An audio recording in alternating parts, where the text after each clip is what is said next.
Vous vous demandez peut-être comment je me suis retrouvée là.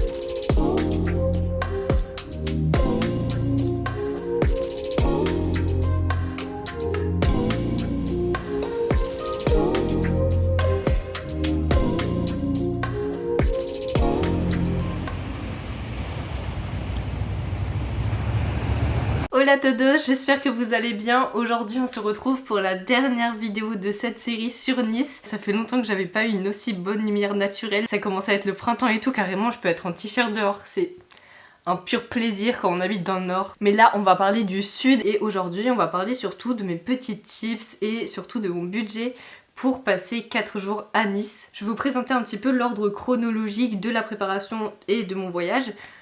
Pour vous expliquer à chaque point qu'est-ce que j'aurais aimé savoir avant d'y aller et surtout combien j'ai dépensé dans chaque catégorie. Donc pour commencer, notre voyage, on l'a planifié 2 mois en avance. Pourquoi 2 mois avant? Parce que nous, on voyage beaucoup avec la compagnie Volotea. C'est pas forcément une compagnie que je vous conseille, c'est une compagnie low cost qui est pas la plus fiable. Après je sais qu'il y a 1000 fois pire, Ryanair on vous regarde, mais Volotea, surtout si vous avez l'abonnement Méga Volotea qui est je trouve super rentable, vous pouvez avoir quand même beaucoup d'avantages. 2 mois avant, c'est au moment où on a souvent les tarifs les moins élevés, notamment quand on est complètement hors saison comme maintenant quand on est parti en fait. Ça signifie qu'on a eu les prix les moins chers finalement, donc on a vraiment eu de la chance. Pour 4 jours de voyage, on en a eu pour 100 € aller-retour pour 2, ce qui fait 50 € par personne, ce qui fait 25 € par personne pour un aller. C'est vraiment pas cher. C'est les prix les moins chers qu'on peut trouver actuellement sur Volotea. Avant c'était 19 €, puis il y a eu une hausse des taxes et des prix avec notre inflation qu'on connaît tous très bien.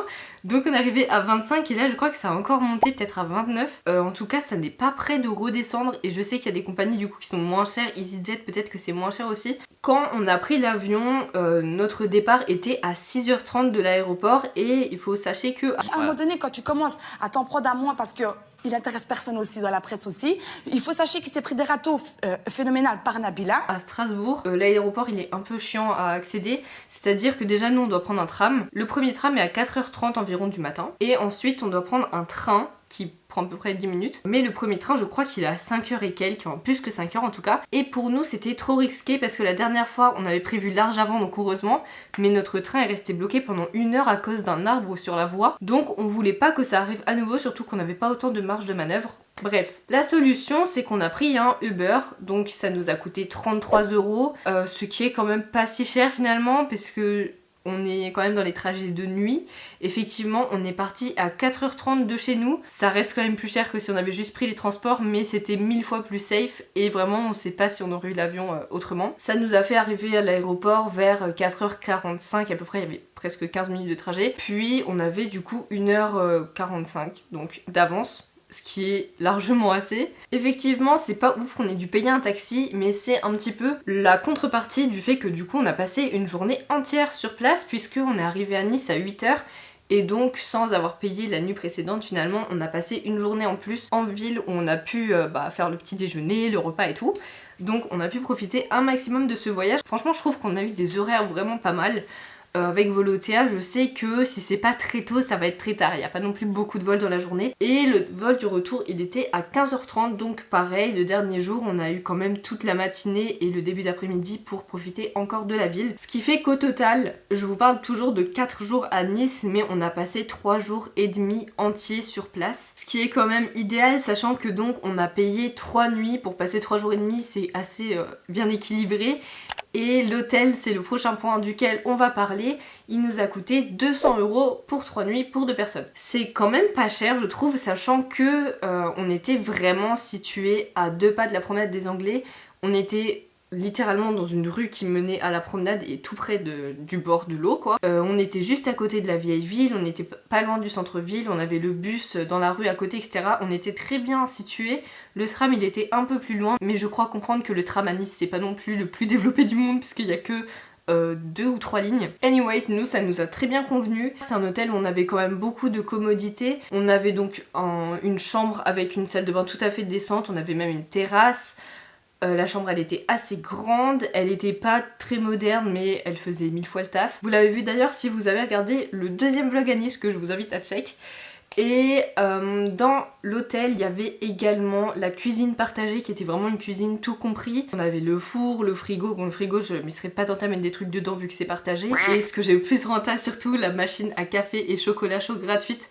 Tous les matins, tous les soirs, un petit chocolat, c'était trop bien. Ce qui fait qu'au total, avant le voyage, donc tout ce qu'on a payé en amont, on en arrive à 333 €. Que je vous dis à chaque fois, c'est les prix pour 2 personnes, donc vous pouvez diviser par 2, ça fait à peu près 165 € par personne. Et sur place, on a les coûts qui se sont ajoutés, donc de la restauration, les activités, les cadeaux qu'on a pu acheter, il y en a pas beaucoup, et les transports. On va commencer par la restauration. Ça, vous l'avez vu dans ma vidéo de la semaine dernière. En fait, on a essayé quand même beaucoup de restaurants.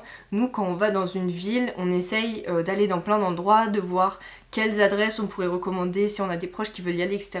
Surtout moi, de mon point de vue, où maintenant je fais des vidéos, j'essaye de tester des lieux que je pourrais vous recommander ou pas, etc. Donc pour moi, ça devient important de faire un petit peu ce process d'aller dans différents endroits. Donc au total on a testé 9 endroits qui ne sont pas que des restaurants, donc il y a bien sûr des petits déjeuners, des encas, à un moment on a juste pris un sandwich, et il y a 2 repas où on a pris des plats tout préparés à l'Intermarché, donc ça c'est pas cher.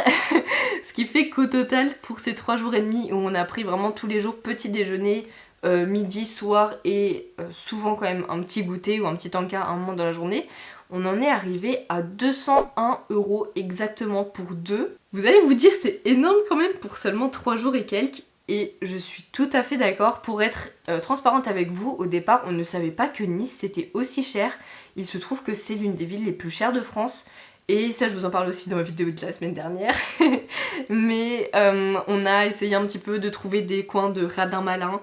C'est pour ça que je vous recommande toutes les adresses qu'on a essayées. Sauf une, vous allez voir. On en est arrivé à 201 €, ce qui est pas énorme pour le coût de la vie dans le sud-est de manière générale. Ensuite, ce qui va s'ajouter, c'est les activités et les sorties qu'on a fait. Et on n'a pas fait beaucoup de choses payantes, mais c'est juste des parcs en fait dans lesquels on est allé et où il fallait payer. Par exemple, le parc Phoenix à Nice ou le jardin exotique à Èze. Ça nous fait peut-être un total, avec d'autres trucs qu'on a fait, je sais plus exactement ce qu'il y avait, mais 15 € on va dire pour 2. Donc c'est un tout petit ajout qui se met dans notre budget. Et le dernier point, et qu'il ne faut pas négliger, c'est les transports. Et c'est un point sur lequel je vais un petit peu développer avec vous. Moi quand je vais dans une ville, j'aime en savoir plus sur les transports. Mais j'ai pas trouvé d'informations du tout sur les transports de Nice. J'ai regardé des TikTok qui recommandaient des endroits où aller, etc. Un petit peu quel bus prendre parfois. Mais j'ai jamais d'explication sur comment fonctionnent les transports. Et en vrai c'est un point quand même important je trouve. Nice en fait c'est un peu un point central puisque on a des jolies destinations à l'ouest comme Grasse et Cannes et des jolies destinations à l'est comme Menton et Monaco. C'est pour ça que je vous recommanderais d'aller voir les villes autour.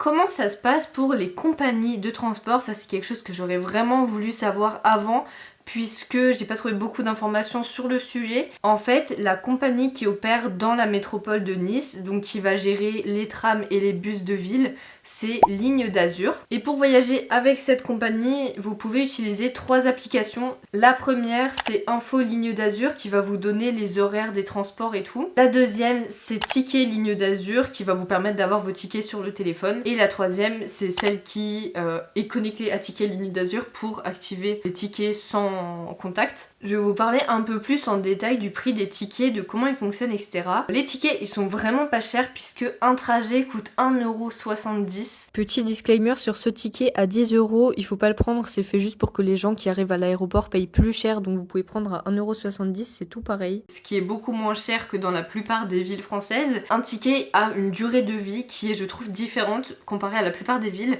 C'est-à-dire que le ticket, vous pouvez l'utiliser pendant 2h30 tant que vous restez sur le même trajet. C'est peut-être parce qu'il y a des lignes très longues, mais en tout cas 2h30 sur un trajet, et les correspondances c'est 1h30. Donc au début nous on croyait que c'était 2h30 aussi pour les correspondances. C'est pour ça que je vous ai peut-être dit une bêtise de mon premier vlog, je sais plus si je l'avais corrigé, mais on croyait pendant tout le long de notre trajet en fait qu'un ticket était valable 2h30, qu'on pouvait faire des correspondances et tout. C'est pour ça que on a beaucoup de fois fraudé sans le savoir en fait. On n'a pas été contrôlé, heureusement pour nous. En gros, quand vous achetez un ticket, vous allez avoir la durée de validité qui est affichée en grand et la durée de correspondance elle est écrite en petit à côté, donc faut pas confondre. Ça c'est la ligne qui opère dans la ville de Nice, et si vous voulez sortir un petit peu de cette ville, vous allez utiliser les bus ou les trains qui appartiennent à la compagnie de la région qui s'appelle Zoo. Donc c'est la compagnie de la région Provence-Alpes-Côte d'Azur. Pour ce qui est des trains, nous on en a pris 2 entre Monaco et Menton, et entre Menton et Nice pour rentrer, et on a pris beaucoup de fois le bus. Vous allez voir que ces bus sont super pratiques.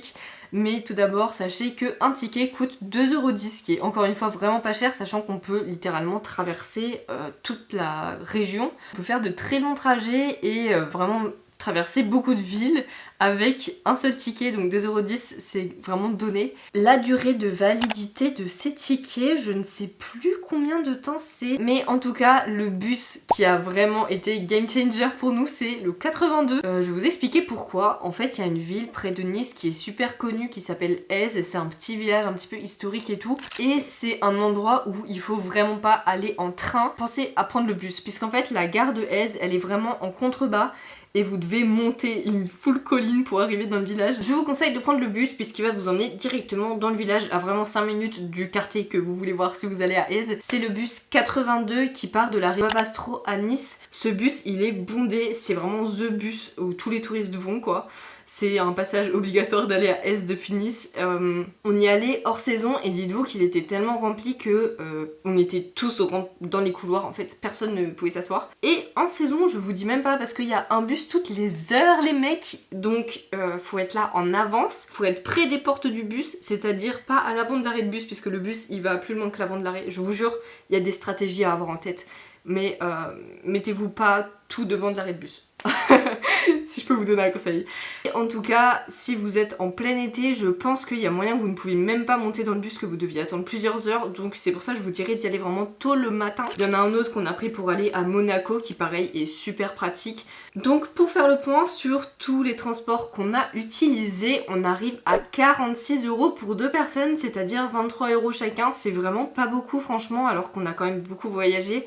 On est allé au total dans 4 villes différentes en plus de Nice, on a pris le train, enfin on s'est pas privé du tout. C'est aussi grâce à la localisation de notre hôtel qui était parfaite puisqu'on n'avait pas besoin de transport pour aller dans la vieille ville, dans le centre-ville, etc. Et on arrive donc à la conclusion de cette vidéo. Ça nous fait environ 615 € au total puisque j'ai ajouté environ 15 € pour les cadeaux. Franchement on est à peine plus de 600 € pour 2 personnes, sachant que c'est une ville très chère, encore une fois je me le répète, mais je trouve que ça pourrait être pire et qu'on a vraiment bien géré notre budget. Je sais que ça reste quand même un montant énorme pour beaucoup de personnes et pour moi aussi franchement c'est des voyages qu'on fait une fois par an avec mon copain et on en profite un maximum. Donc c'est sûr que ça pourrait être moins cher, ça pourrait aussi être beaucoup plus cher.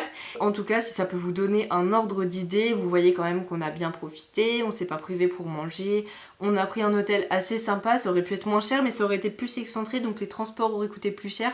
Bref, c'était un choix de notre part. J'espère que cette vidéo vous a plu, qu'elle vous a donné des conseils, des petites astuces, surtout pour les transports, c'est souvent le point sur lequel personnellement je préfère me tenir informée en amont puisqu'on peut avoir des mauvaises surprises en arrivant sur place. Si cette vidéo vous a plu, n'hésitez vraiment pas à liker, commenter, partager et vous abonner, ça me ferait super plaisir. J'espère que cette série entière French Riviera vous a plu. En tout cas ça m'a fait trop plaisir de vous parler de ce petit voyage qui restera marqué comme tous les autres dans mon cœur. C'est la 3e fois qu'on part en voyage comme ça avec mon copain, la 3e année consécutive et c'est des super bons moments à chaque fois que je suis très contente de vous partager. Donc nous on se retrouve la semaine prochaine et ça va être un format un petit peu différent de d'habitude.